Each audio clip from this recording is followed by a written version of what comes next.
For as long as I can remember, I have been capable of tremendous anger. Anger comes naturally to me, and I have spent a lot of effort trying to control it. As I got older, I learned that my anger is a reaction, and what I do with that understanding is far more important than the fact that I experience anger. If anger is a reaction, then my understanding of hatred is that hate is a learned and practiced reaction. The sound of someone chewing food loudly in a quiet room makes me angry.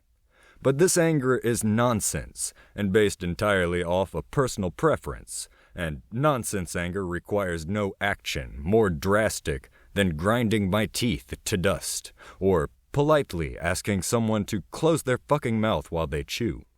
I understand hatred to be the reaction that I have practiced for situations in which anger has proven to be useful. Pain makes me angry. When I get hurt, my immediate reaction is to hurt what hurt me. If I have a sudden stinging pain on my arm, I crush the bug that hurt me. This reaction works well. Hurt worse that which hurt you. This reduces or eliminates the chances of me getting hurt again.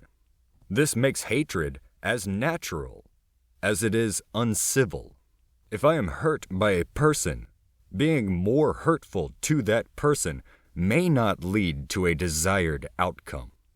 If my friend closes a box on my hand by accident, I should not try to hurt my friend worse in return, at least not if I want to remain friends. My hatred has an important place in my life. When I was violently attacked by a meth head, my hateful, violent reaction stopped me from getting hurt worse. Anger is a reaction. Hate is understanding anger to be the correct reaction. When I feel anger, it is usually trivial and fleeting. When I choose hatred, it is usually an event I will remember and think about for a long time. Even if I later decide that my choice was wrong and my anger unjustified, I will still remember the hatred. When I think back on my personal experiences with hate, it is not often that I determine my reaction to have been the most correct choice. Some situations could have had better outcomes had I not fed anger into them. Some people didn't deserve the anger they received. And some did. Upon reflection, some situations warranted my anger. Some people have earned my practiced hatred. Sometimes the more base and natural reaction was objectively the best choice. If hatred is a learned and practiced reaction, then I name the things in my life which I have deemed worthy of hate to be my grudges. I do not begrudge my grudges. In some ways, I revere them. I feel no shame for violently defending myself against violence. I do not feel guilt for telling a remorselessly abusive individual that their actions define them as a subhuman parasite worthy only of disdain and loathing. My grudges are personal, always. And in spite of the amount of anger I feel on any given day, my grudges are few.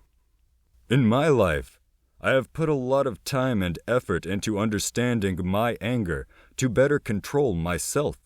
I am proud of my growth away from aggressive reaction in favor of intelligent discourse. I prefer learning to fighting, verbal or otherwise. I am proud of my growth, and I am practiced in my hatred. I hate individuals for what I know about them individually.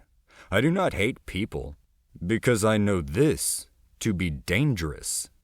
If the enemy of my enemy is my friend, then I would do well to not make friends for my enemies. A person may tell me of things they hate. A person may never tell me who I should hate. For me, the difference is simple. Having been in the military, I understand the value of dehumanizing that which I wish to harm. I will destroy the bug that stung me. I do not care about its life. It hurt me. It is a bug. It will be crushed. Hurting people feels wrong because of my own reaction to being hurt. Why should I expect a person to respond any differently than I would? Hurting less than a person is far easier. Crush the bug. Kick the dog, scare the birds. All far more tolerable than crush the family, kick the homeless, or scare the children. There are individuals and groups that teach hate. I hate these people. If a person tells me about something that makes them angry, that person is telling me about themselves. I don't like the sound of eating because a very common sound makes me shudder. Now you know more about me. You haven't learned about the existence of a new sound, and your preference of background noise to the sound of chewing likely hasn't changed. If a person tells me that I should be angry, that person must think of me as an idiot. If I am told to hate, the presumption is that I am too stupid to process my own anger. I know what makes me angry. I reflect on my hateful moments and I determine for myself when wrath is justified. Hate groups are on the rise in my country. Groups of people who have outsourced their personal anger processing to hateful individuals rally together to condemn and punish the enemies of hateful individuals. The red team is told to hate the blue team. The left is told to hate the right. The Christians are told to hate the Jewish, are told to hate the Muslims. The Americans are told to hate the immigrants. And the immigrants are told to hate different immigrants.